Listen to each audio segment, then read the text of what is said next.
Welcome back to Get With The Programming. I'm Chase Ingram. I'm Captain America. Along with me is Bill Grundler. Wolverine. We have Mr. Dylan Malitsky on the show. Dylan! You son of a bitch.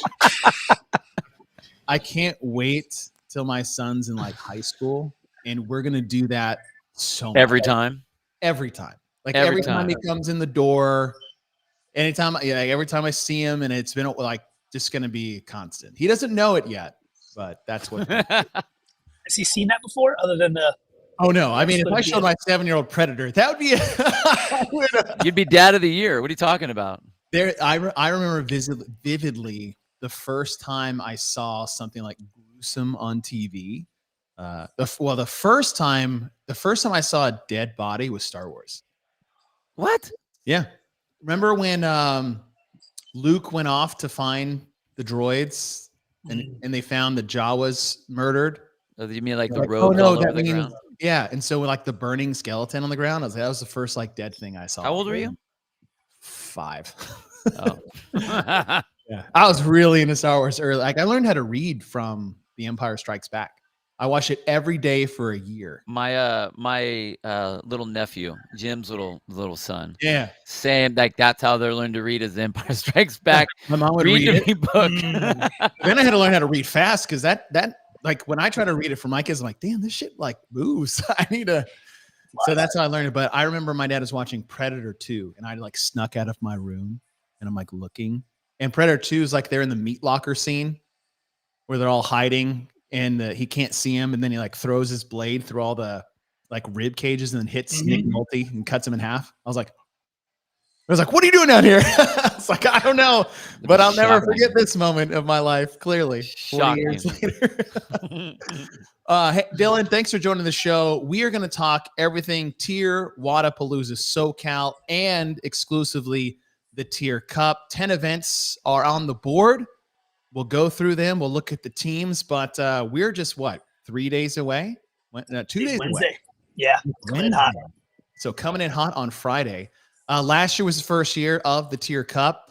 And I think some people may not know if they weren't there last year is that you do have other things going on. This is not unlike TYR Wodapalooza Miami, where there's other divisions. And like, obviously that's a much more expansive, but the TYR Cup isn't the only thing that's popping off this weekend. You guys got a lot more things going on. Ton. Yeah, it's no different than what you'd experience in Miami. So, interestingly, from last year to this year, super pumped that the number is about double from last year. We have 15. Okay, I was going to ask because it looks massive compared to what you guys had last year.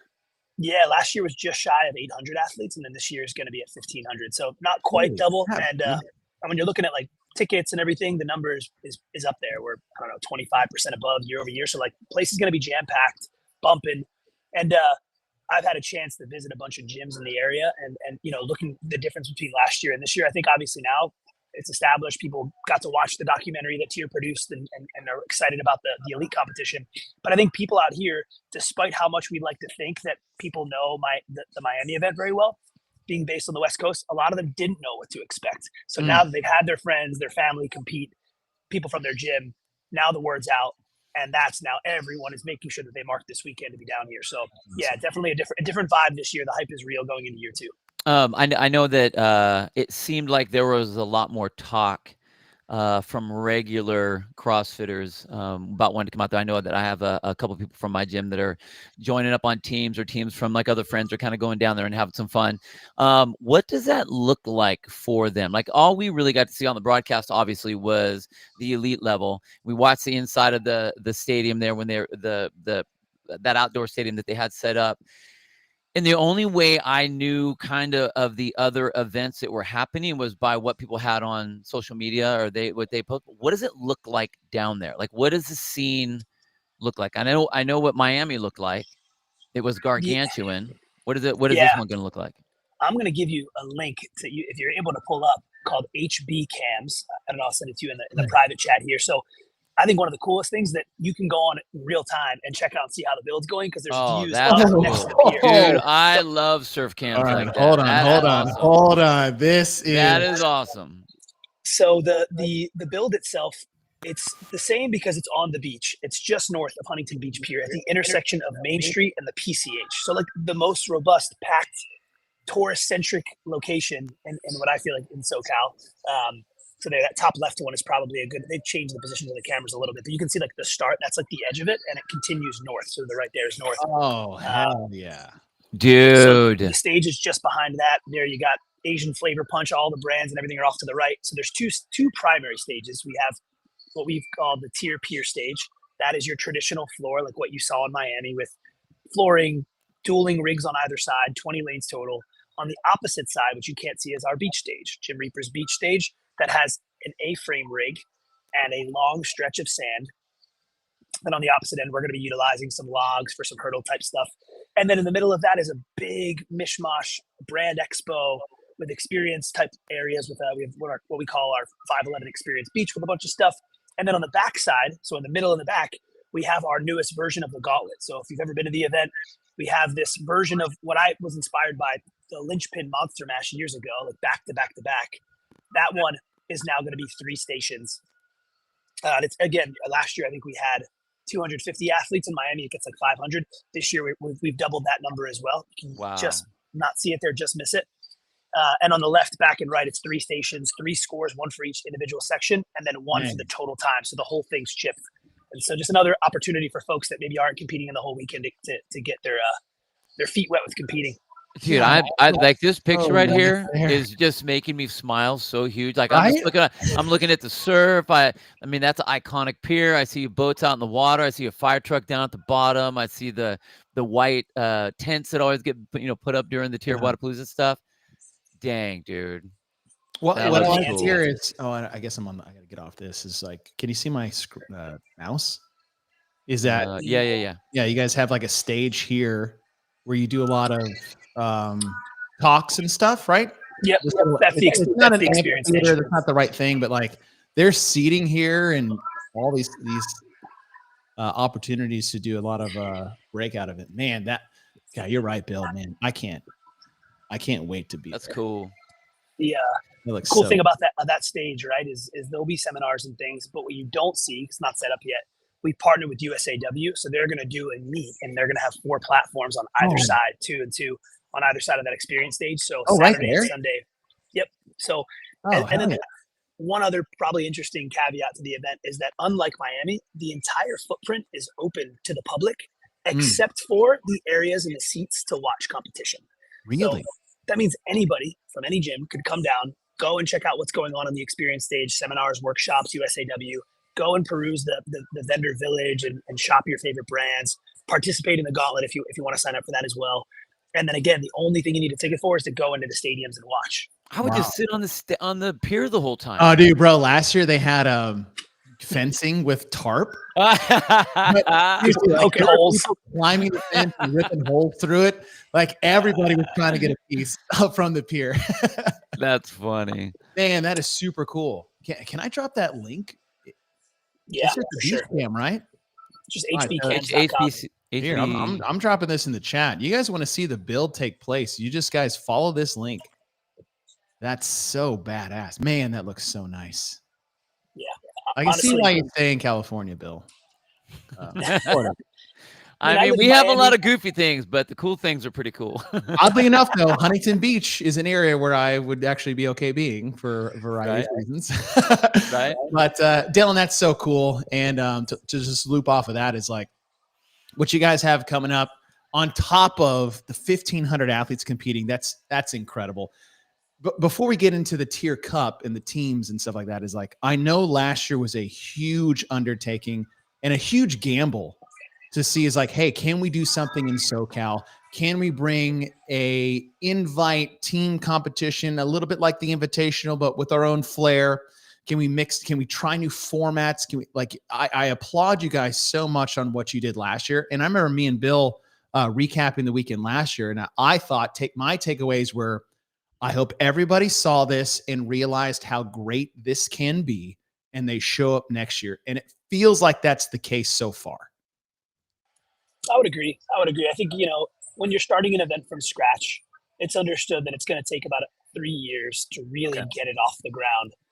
We're seeing the growth year over year, double the athletes being one data point that's super indicative. But I think it's the next year. I think it's year 3 in which this thing is going to be at the same if not very close to the size of Miami, right? Like we were at 800, 1,500. Our goal next year will be about 2,000. We'll likely have another stage. And so I would agree. I still think the word's not completely out. I think it's going to take people watching this competition format. They only get to watch it once a year. It is very unique. It is nuanced and a little complicated. So the more that people can digest it, I was giving somebody the analogy. Like I'm a true sports fanatic. I love watching football. I love watching basketball. I love watching baseball. I cannot stand watching cricket. If it's on, I want to like it. It looks super athletic. It looks cool, but I just don't understand it. So my point in giving that analogy is if you don't understand the format of how the TYR Cup works, it's not going to be as enjoyable to watch compared to the traditional team format or traditional individual format. Yeah. Okay. So then with that being said, knowing that you had to kind of be a little safe last year, after it ended and as you guys got into this year, what were like okay, now we can open up this door? Like what sort of changes and what sort of, whether it was programming or setup potential or whatever, what were the next kind of like, okay, now we've been granted the access to these things. What were those things? Yeah, I would say, funny enough, I don't think there were many.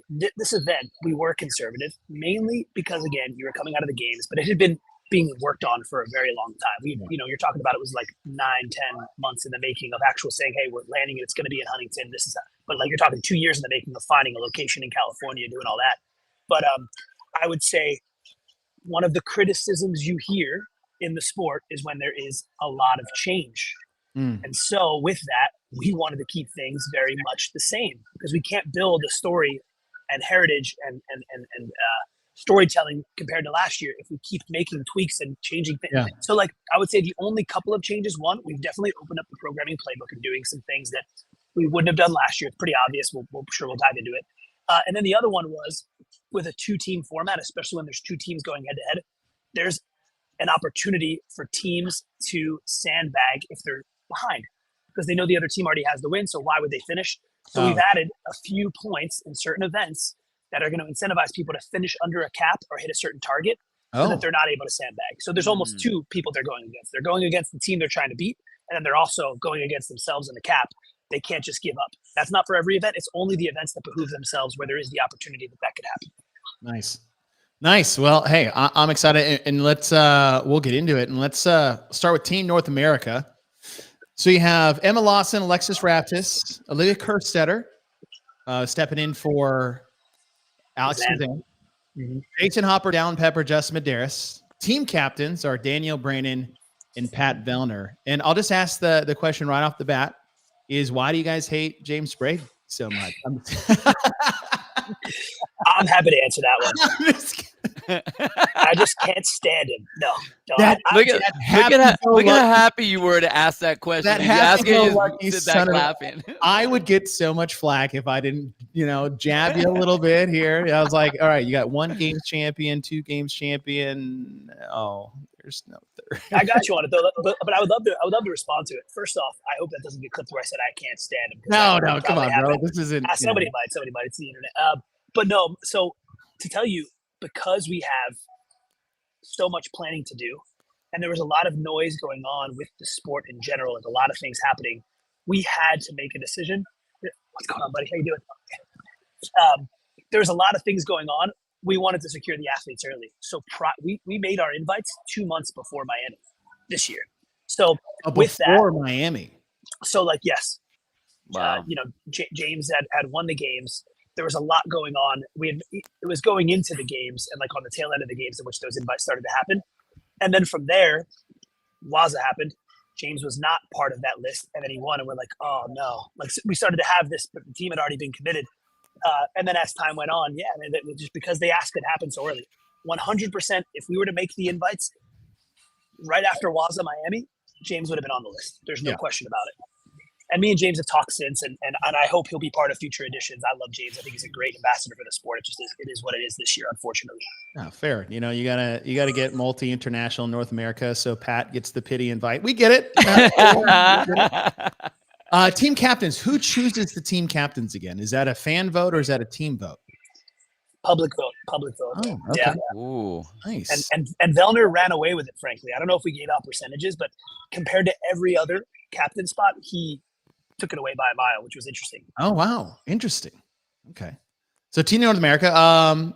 Now what I like this year on Team World is that you do not have a North American representative on Team World this year.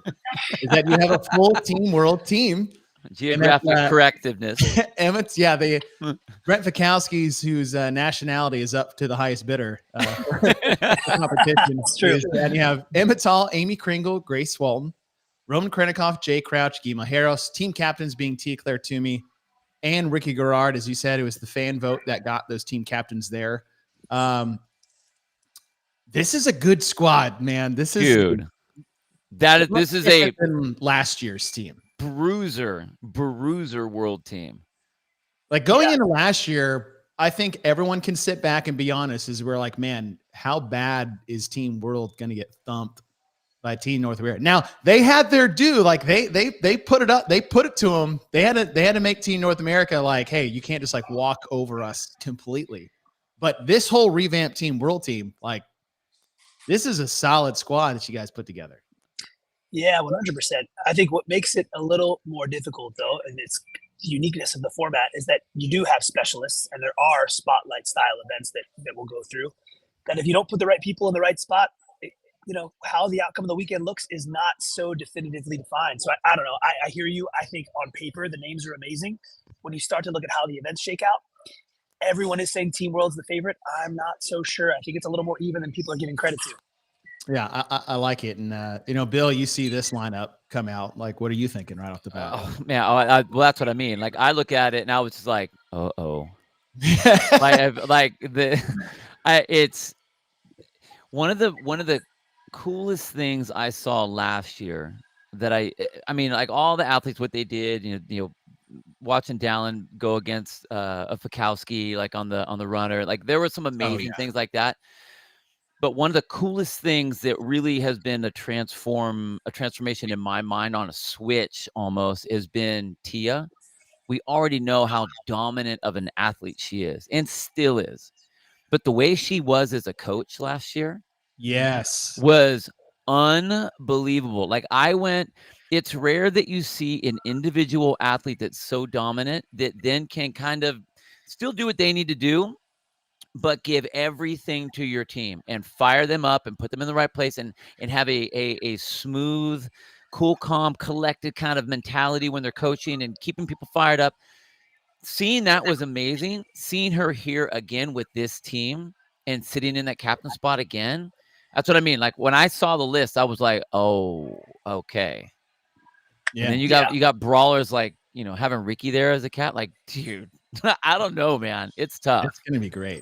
It's going to be tough. It's going to be great. What's interesting too is the number of these athletes that are with proven. Like if you just count them off right now, Tia, Ricky, Grace, Jay, and I think that's everyone. But still, that's half the team.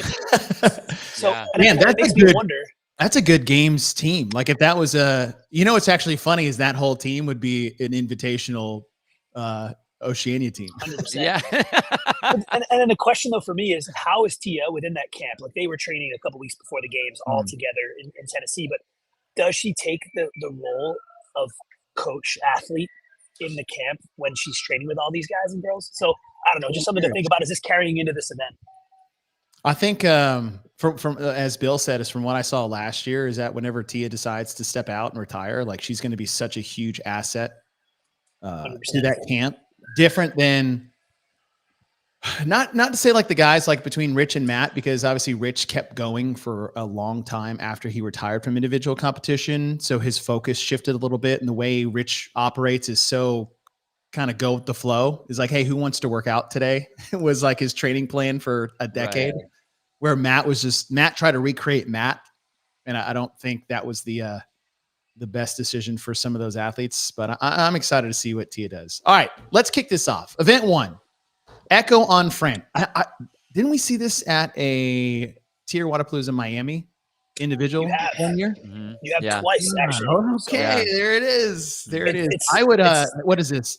Athletes looking. So is this all individuals? Yep, Indy. This is one of the Indy I tests. would where they're really competing hope, as like, hey individuals. guys, listen, I'll do the run one that's coming up. Yeah, I'm gonna sit out. this one out. I'm out. So gross. Nowhere to hide on this one, guys, because it's literally all 8 athletes. You have no choice. This Mm. requires everybody to do it, and actually the origins of this used to be Assault on Fran, right? And then That's we right. transitioned over to Rogue. So Yeah. from the Assault bike to the Rogue Echo bike, and just Indy tests, and then golf style scoring. So based on your placement against the other folks in your gender, those scores add up, and the point is rewarded to the team with the lowest possible score and the individual placement of that event. Yes. So basically, like open scoring with your gender. So Within the one event. Team World gets like first, second, fifth, sixth, and the other would get in the middle. Then you just total that verse, and that's 1 point each. I like that. Yep. I like that a lot. Why did you go that way instead of like say collective time would have been another way to try it? Yeah, it's easier to storytell, and it's easier to storytell in my opinion. And like we know what some of those historical times are. It's not going to be as easy to do that math in real time. For us, we'll know who finishes first, second, third, or fourth, and these events are going back to back to back. This allows us to make it known very quickly who the winning team is. Hey, I'm all for that, to be honest. And at the end of the day, what you got, like, this is pure entertainment. Like, this is an opportunity to, someone had mentioned the Ryder Cup. We could call this like an all-star game. Like, this is pure entertainment. So let's make this as simple and easy to understand as you were talking about earlier with, cricket or any other kind of sport. It's like, hey, look, they're just going to throw down place per point and you win. Then moving on to the next one. Yep. I like that. All right. Event number 2, the Ski Erg Shootout. Look at the smile that you have. It's like, okay, here it comes. Here it comes. I set up what I just said intentionally coming into this one. If this was any other style competition, I'd be like, come on, guys. I remember when what is it called? The erg shot, right? Once that started coming, I was like, all right, what's the first event? What's the first competition that's going to pull this out? Right? TYR SoCal on a team for fun. Let's mix it up. I'm fine with it, dude. Now, if this is like, hey, we're sending people to the CrossFit Games, I'm like, hold on. which they have done in the past. It has happened. It has happened. That said, this is okay. You have waterfall style. Miami teams of 3, so 3 men versus the 3 men, and 3 men versus the 3 women. So one person would be sitting out in this event. Yep, one person gets a break. Okay. Now with waterfall, you got the 21 or 18 cal ski, and then a 40-foot unbroken slalom course on a handstand walk, and then 7 erg shot attempts. But you have, I can't remember the number. Is it 20 successful target hits, but the target gets further away as you do this? Okay. Yep. So every 5 successful, there's 5 lights at the top of each target. As they get filled, you then would go on to the next one. Nice. So there's some strategy there. It's like, hey, listen, I suck. I need the closest target or else we're getting nowhere. Or I'll just run up there, pop off 7, and then work my way back. But basically how it goes, like if all 3 of us are working together, Bill would go cal ski onto his handstand walk, and then I could start the ski. Correct. And then Bill does his shots. I do my handstand walk. You get on the ski, and we just follow through that cycle until we get our 20 target hits. 100%. Yep, that is correct. What how much practice have the athletes gotten on this, or some more than others? So this, even though we're probably the first high-profile event to host it, I would say Team North America, just by the Second Amendment, has an advantage. I was going to say French Throwdown hosted it. So there's been other events that have had it. I know they've activated at some other events, and I actually think they've even seeded targets and guns to folks. So like they'll be ready, and there's going to be plenty of time to practice beforehand. Yeah. But it's just a different animal when you combine these 2 elements. Your heart rate's high. The community's doing a similar variation that I've tested a bunch. Oh, cool. It's just a different animal, and they also require to only hold one hand on the gun. Okay. So they have to reload by bringing it down to their lap every time. So it just makes it really tough to get some sort of rhythm and flow and hit. You got to reload every time, so you basically have to re-aim every single time. I think it's a really cool, different type of event, high pressure, and we don't really test accuracy in any sort of real unique way within CrossFit. And this, I think, is a good representation of just a different style of an accuracy test. And that's the well put, right? Different style. We're throwing it in a team thing. We're like, it's okay to have fun in the off season, gang. It's okay. And Bill, shit, you've been practicing for this with a bow and arrow for I love what the event is. I will say that when it was done at Rogue, the fact that they were using something like that was very niche and very way outside the box, even though it fits within our definition, to send people to the games, I think is a dangerous place to be. And I think that was a rough choice to have there. But that being said, on the off season, when it's a spectacle like this or an exhibition, it's the perfect time to do it. Perfect time to have some fun with it. And I think it's fun to do. Like, I dig what it is. What it is. Now, as far as scoring, I see how you have the scoring set up with that. Is this kind of a one? Do you get penalized if you go too slow or is it only just about the targets that you hit? So it's a 14-minute AMRAP. So it is about just the shots to the target. So it's either you get to 20 successful hits, 4 targets of ascending distance, or you hit as many as you can and you're done. So technically, if a team's behind by 5 or 6 shots, an athlete can get there and be really accurate. What we like about this is the storytelling of how easy it'll be to claw back. If you have one athlete that just dials in and hits a bunch. Right. And which is a big deal. When you're working on a handgun with one hand like that, you can't afford to have your heart like that's going to change. So you're first to the targets and you guys end up losing every time. Like that could be the switch. That'll be an interesting one for you guys to call. Hey, I'm going to be, not that I'm never honest on the shows. Like, when I first saw this, I was like, oh man, gimmicky. That said, I can totally see a scenario where as long as we can see it and shoot it the right way, especially for broadcast, where every shot someone hits, there's going to be a crowd reaction, and the miss, another one.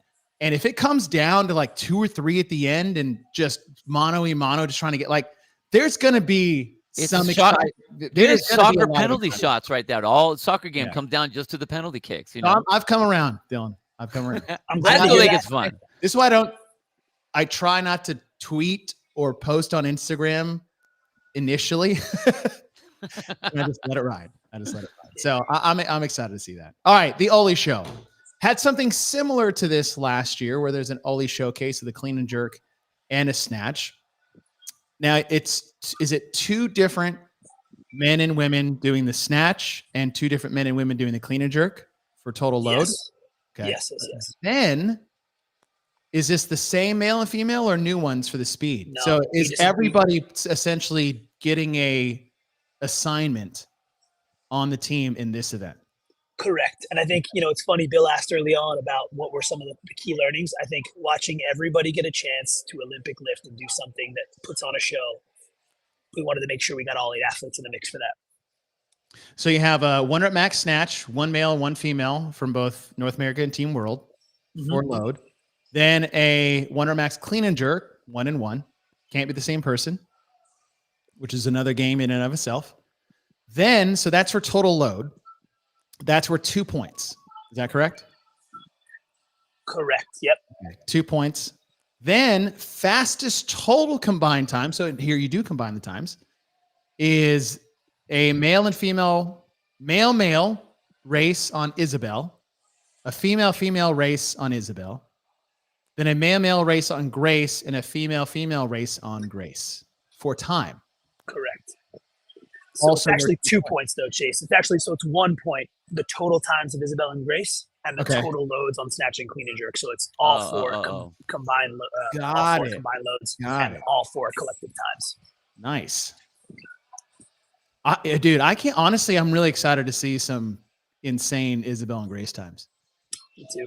Yeah, unbroken.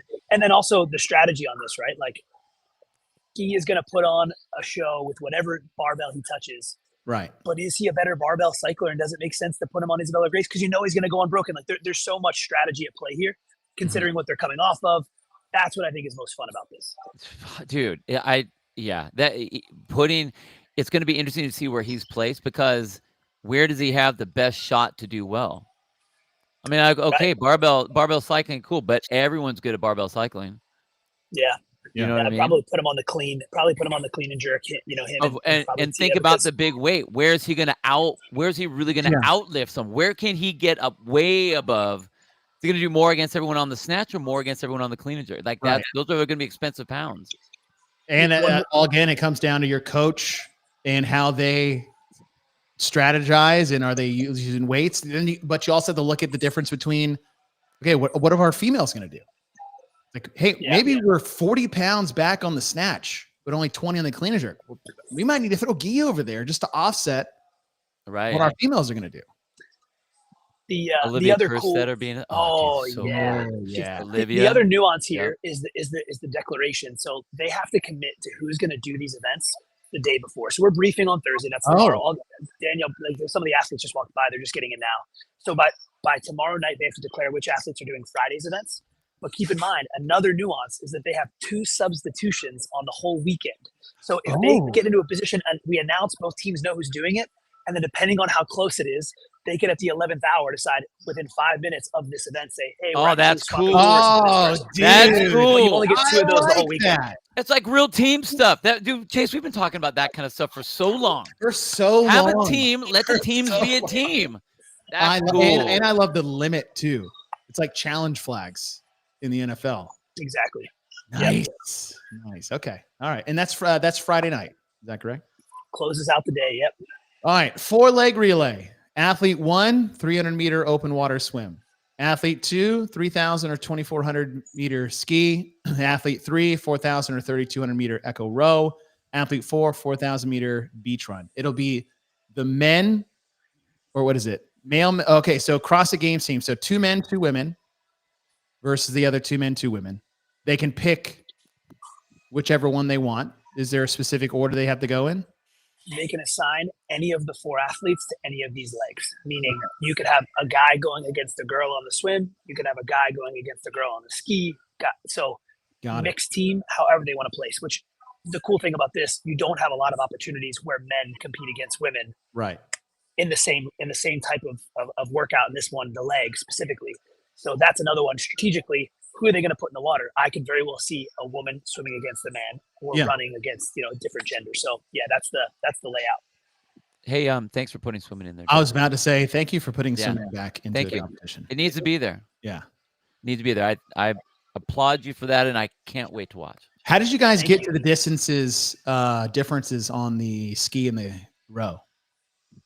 Yeah, we just looked at the comparison of what the typical transition is, or equitable distance between both, right? So it's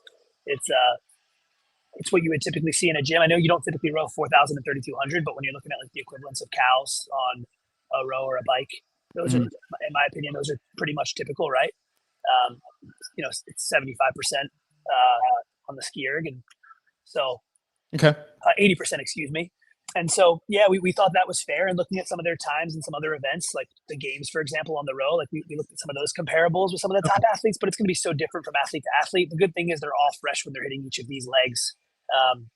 We think it's pretty equitable. On the swim and run, those are pretty equal between men and women. So we just wanted to make sure that the ergs in particular were plus people can choose how they want to take advantage of that or not based off. Exactly. All right. Yeah. All right. Oof. Hey, sign me up for the swim. Everything else. Yeah. I got to tell you, the run on the soft sand is going to be. Bro. Sure. Yeah. You know I'm good at that. I don't want to do that one.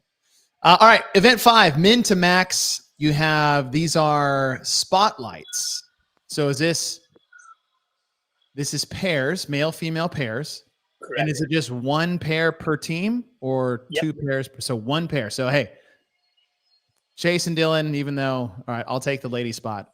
We are representing Team North America, and then we're going against Ian and Ricky. That's it. Okay. 90 toes to bar, 45 strict wall-facing handstand push-ups, 30 ring muscle-ups.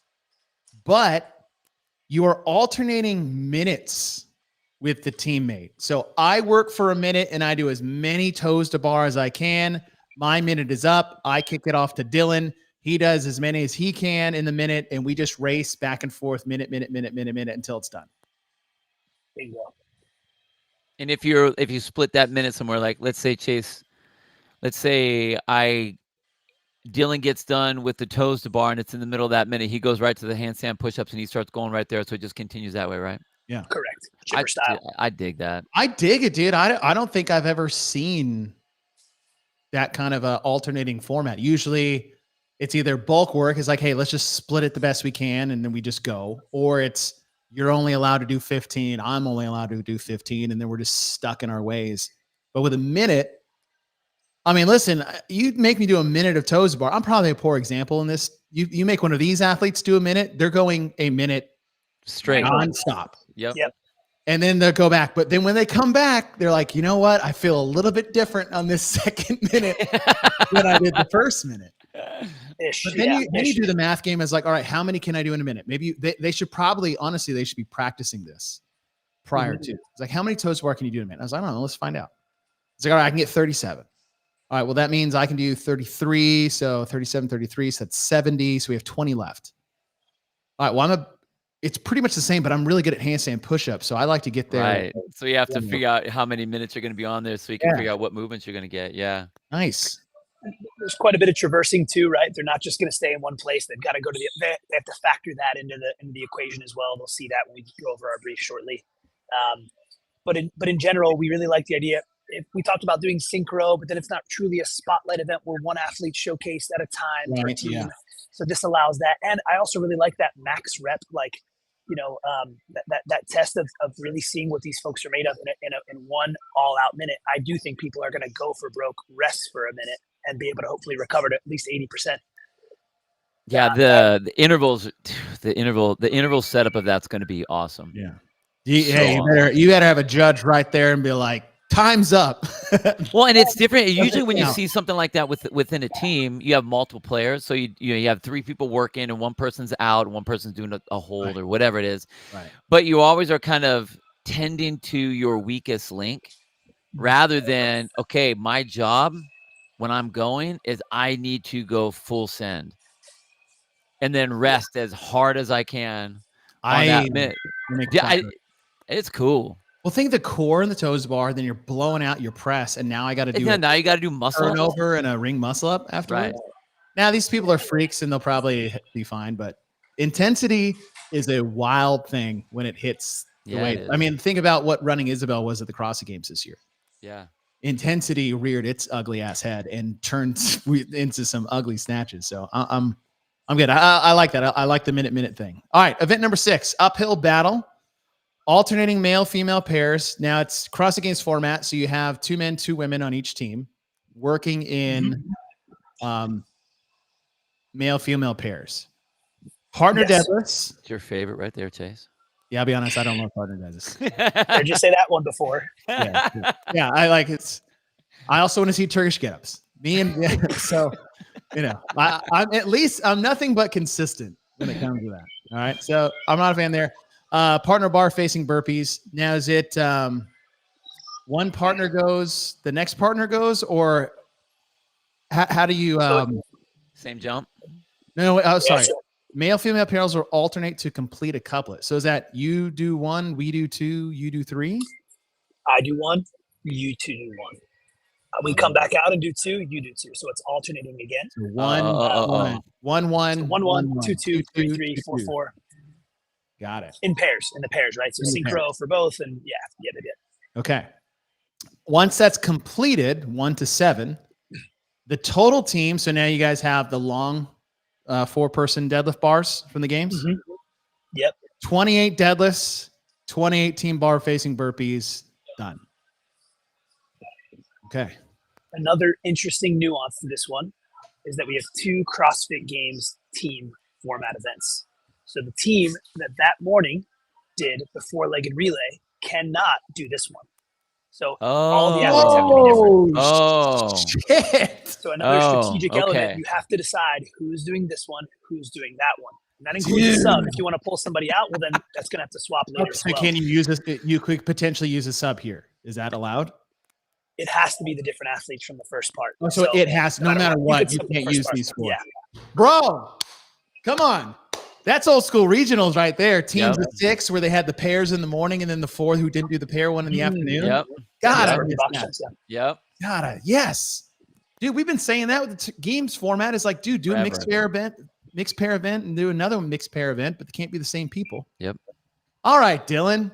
Hell yeah. that almost mostly offsets the pair deadlift for me. There we go. Hey, you've looked past it in the past with Wodapalooza, so I appreciate that. Yeah. And I'm like, Emily. all right, yeah. You know, So Emily's our head of athletes. Sorry to interrupt the show here. Hi, We're on Emily. the podcast What's right up, now. Emily? Hey guys. Thank you crushing for it. making this all possible. Said, thank you for making this all possible, Emily. Get those athletes in guff for me. All right. Okay. All right. Okay. Yeah. I like that. That's way better. I like that. I like Yeah. that. I like that. All right. Event 7, Pacific Ascent head-to-head. All right. So 1v1. You guys had this format last year with the bar muscle ups and the clean ladder. Correct. And that one was where you had, say, more bar muscle ups, but less weight, or less bar muscle ups and more weight, depending on this. This is rope climbs, alternating dumbbell snatches. That's it. It's just a couplet, right? Correct. Ascending. But Yeah, go on. You got it. everyone will do 3 rope climbs anyhow. Everyone, that doesn't change. But the weights on the dumbbells will change. So say pair ones, or a female 1 versus female 1, you're going to do 12, 10, 8 with 70 and 50, 80 and 55, and 90 and 60. Whereas the final pair, you'll still do 3 rope climbs. You're going to go 6, 4, 2, but the weights are now 100 or 70, 110 or 75, 120 and 80. Which, all right. And so in between, it's 10, 8, 6, 8, 6, 4, and those weights are heavier than the one before, so on and so forth. So a little bit of a similar format, different movement patterns. Obviously, got rope climb and dumbbell snatches. I'm excited for a dumbbell snatch race. Never before done, right? That's definitely something we want. We want so many of these types of head-to-head speed ladders and things. We wanted to mix it up, and I think the dumbbells good. Here we go. Here's Dallin Pepper has some positive feedback. Dylan, I was going to tell you in person, but we have some beef. Echo on Fran is a terrible way for us to start a competition. I agree. And then bringing back the mono test has given me nightmares. Watching Dallin and Brent Fikowski do that mono test. Oh. But Dallin, it's in reverse this year, so you're fine. Plus you got Jane Sprague on your team. Oh wait, no. He doesn't have to do it. He does not have to do it if he doesn't want. Jason do it. Yeah. Hey, you won the games, right? He's the newbie to the team. Make him. It's in reverse. It's way better. We'll get there. I like this. I like the 1v1, the snatch relay or snatch race, the ladder. That should be great. It'll be fast and furious for sure.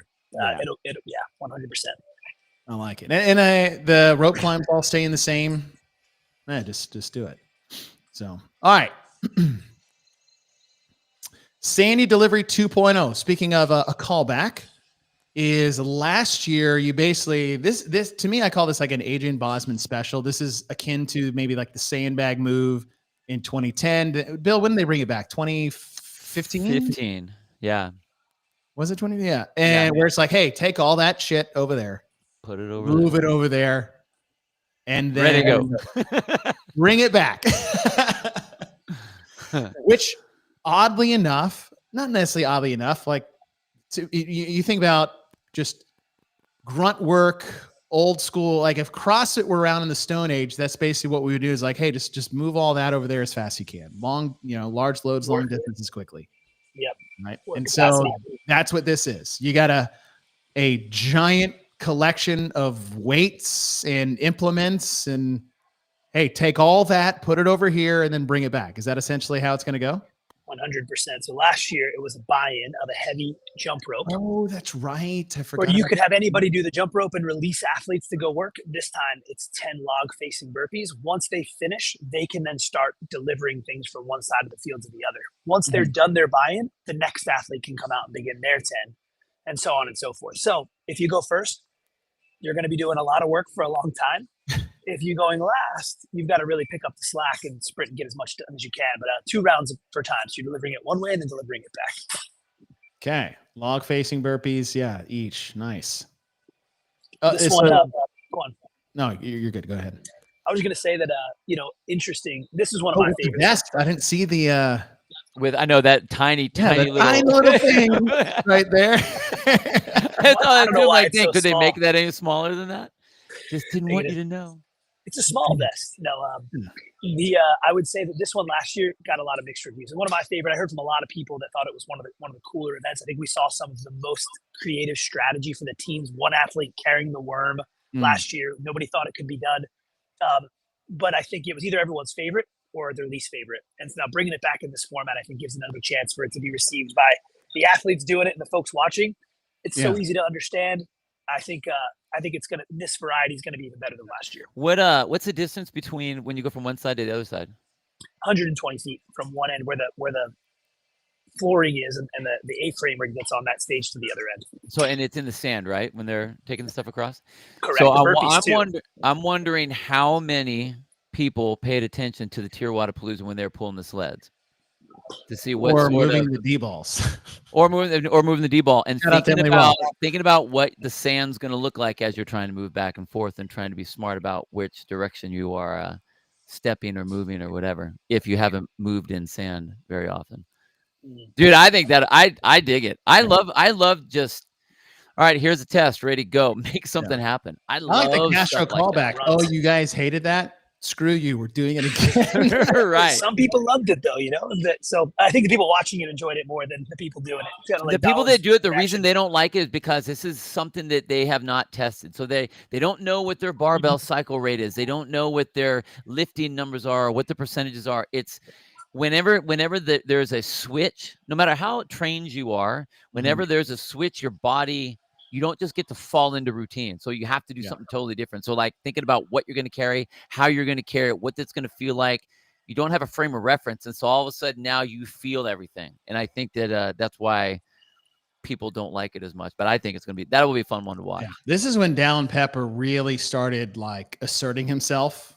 I would say is really, he stepped up to be the leader of the team last year, just based off his actions when he was like carrying worms by himself. Like him and Jeff Adler. That was really cool.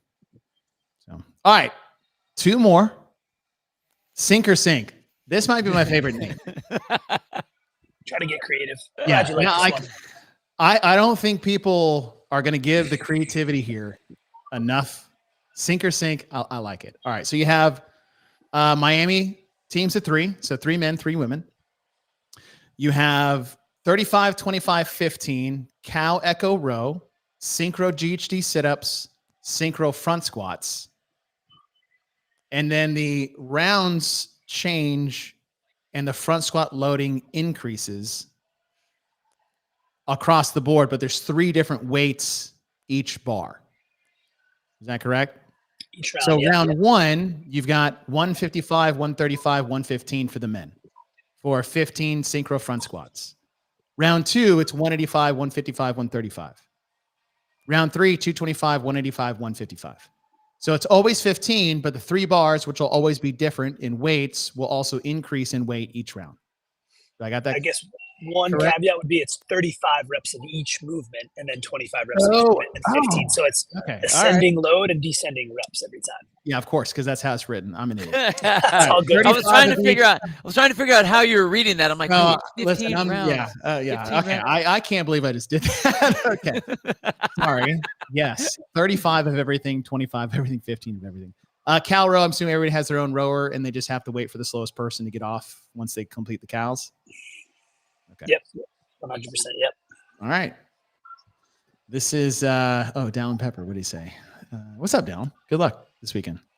This is the funnest event easily, same as last year. Okay. See? Nice. Okay. Oh, he's talking about delivery. Yeah. He can send me hate, get send me love. You know, I'm curious. Here's what I'm really curious. Like North America beat the pants off world last year, just based off strategy. That when one guy was carrying 550-pound worms across the sand, it was over. Yeah. Everybody knows you need to go back and watch and just see. Mm-hmm. That's fun. You know, man, that draws a really interesting observation from my side on that one. I know we're going back to the previous one, but that event that's straight up grunt work should just be work capacity became all about efficiency and strategy. Yeah. So that one was one, even though it's the one that you would think is just straight up who can move stuff, as quickly as they can. It came down to how they strategize, how to carry things. So the one that you would think would be mostly grunt was strategy. That's classic CrossFit because the butterfly pull-up was created to be more efficient, therefore have more work capacity. Well, and that's what it is. How can you do more work in less time? And the only way you can do that is by being more efficient. So if you're able to have someone that's able to take the worm by themselves, leaving hands for all these other things, I mean, that will be. I expect Dylan, now that you're here, even talking about this, I expect a old school Liver King moment where you need a worm, kettlebells in your hands whilst dragging a sled behind you. Totally. And loading the sled as they do it. So would that pay off is the question. How slow would it? This is fun, right? It's it'll take him 2.5 minutes to go 20 yards, but by the time he's there, he just has to turn around and go back, and everybody will be. And that's what's fun about it. I think an event that again implements and a type of event that people haven't seen before. It does create more opportunity to discover these interesting strategies. Whereas like doing synchro front squats, there's only so many ways to skin that cat. Synchro GHDs, there's only so many ways. You're going to go straight through, right? In this situation with the different implements, it creates the opportunity for a team to find a really creative, efficient way to move. So, and when do they get to find out what things are moving? Not until the day of. The day of? They'll know some of it because we're going to give them an opportunity to test some of it, but not all the implements are going to be out there. Okay. Nice. That's important. That's important too. Nice. All right. Okay. Sink or sink. We did that one. Another grunt work, but in a different way. I like Dylan was like, no, I like the sandbag one, not the squat one. I was like, I get it. Especially after you opened up with Echo on Fran. All right. Workout 10, repeat and reverse spotlight, monostructural. So you had this 1v1 format last year, but it was 50 cals on the Echo bike, which any of the normal human would do this and then just quit life for about a couple weeks. But no, 5 minutes later, or within the 5 minutes, because it's a test every 5 minutes. So it takes you 2.5 minutes, you get 2.5 minutes of rest. If it takes you 4, you get 1. 50 bar facing burpees, and then the assault run. That was last year. This year, you're just going in reverse. 500 meter assault run, next 5 minute block, 50 bar facing burpees. Last 5 minute blocks, 50 cal Echo bike. Why do you hate the athletes? Sorry, why do you hate Dylan Pepper? Although I hate Dylan, this is a great time to tell Jason he is the king of the Echo bike. Yeah, give it to him. We would love give to him the see crown. him crown himself that king against Roman Krennikov.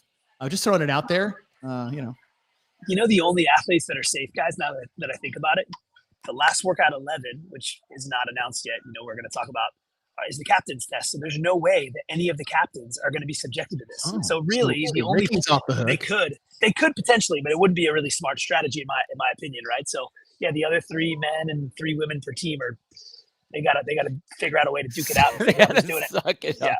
That those sucks. 3 and 3. Yeah.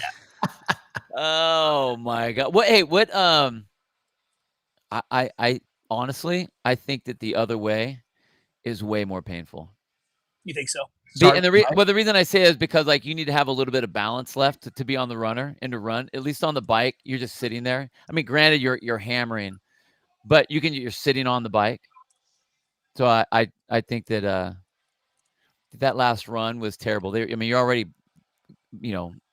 Bambi legging and having to sprint out. Brutal. Yeah, it's gonna be rough. But I don't know, Bill, I hear you on that, but I think until we see it play out, because of how hard they're going to push on each one of these individually, I think they're all going to feel virtually the same. Oh, I'm not saying it's not that it's going to be enjoyable remotely. I think it's going to be disgustingly painful. But what I'm saying is that when you actively have to stand up, that's one thing. When you're sitting down, and at least you're not going to fall over. That's true. Yeah, you just gotta look. Jason's he played on a team, right? He was a football player. Here's what you're like, hey, bro, the team needs you. You're not a team captain. So obviously you can't sit this one out. And you just won the CrossFit Games. It's like, bro, you won Firestorm. Yeah, go get him. Bike and burpees. All right. Get him, you're already the best of both. All right. So champ, come on. Just butter him up and then just send him on his way. It's like, do you want to lose? Is that what you want? You would rather lose. All right, final one before we got to bounce out of here. The Captain's Challenge. So the captains will go head-to-head for the 11th and final event for the weekend. Hopefully it's close. We get a little wild and crazy. It hasn't been announced yet. When did you say you're going to announce the Captain's Challenge? That's going to be during our brief tomorrow. Okay, so tomorrow. So it's Daniel Brannen and Pat Vellner, Tia Claire Toomey, and Ricky Garrard. I don't know the format. We don't know how it's going to be scored. What hints can you throw at us before that announcement comes tomorrow? So I can tell you two things. So last year, the captain's test was intentionally worth double the points in order to up the ante and put the game, the competition on the line to hopefully deliver an overall victory for one of these teams. So just know, while it's not double the points, there is multiple points available, more than any other event. So keep that in mind. Okay. And it's a multi-part event, and it's inspired by an event at the 2011 CrossFit Games on the individual side. So I'll leave that there. I already have an idea. I'll leave that there too. There's an event that I've always wanted to program something similar because of how it's structured. I think it was the coolest that I love doing it. I've done that variation of that event a lot, and I think it's going to create a lot of excitement, especially if teams have to go for broke on this multi-part event to try to accumulate some points to stay in the race at the end of everything. Nice. All right. I like it. I can't wait. Yeah. I can't wait. If you can't be there in person, you're missing out. We just showed you the cam that Dylan had earlier of what the weather looks like while they're on site. I think I could still pull this up. That's what you're missing out on. Currently under construction, the TYR Wodapalooza SoCal stage off the pier. Obviously, there's a lot more that'll be put up over the next couple of days. But if you can't be there in person, there will be a broadcast for the event that you guys have set up. So before we bounce there, where are they going to be able to watch? They'll be on the Loud and Live YouTube, or where do you guys have that set up? You got it. Live YouTube. Yep, you'll be able to catch all the action, and it's going to be streamed every night. So each of those blocks, which we didn't talk about, is the events are back to back to back. So it's packed into about a 2-hour window, Friday, Saturday, and Sunday. Right on the Loud Live Sports YouTube. Awesome. Well, Dylan, I'm super excited about it. I love the opportunities that you put out there, not just for the athletes to compete and enjoy themselves, but what you have with the community events that are going on, 1,500 plus people that will be competing this weekend in Huntington Beach. And as well as, look, live streams are not easy to do. They're not cheap to do, but the fact that you're putting that out there with the quality that you guys will be setting out there for those that around the world that want to watch and be a part of what you guys are putting out there, I think that's awesome. So thanks for your time, brother. Good luck this weekend. I'll see you on Friday. And then, and so that'll be it. So guys, show up either online, show up in person, cheer for your favorite team, cheer for your favorite athlete. But the most important, let's cheer for some off-season competition. Can't wait.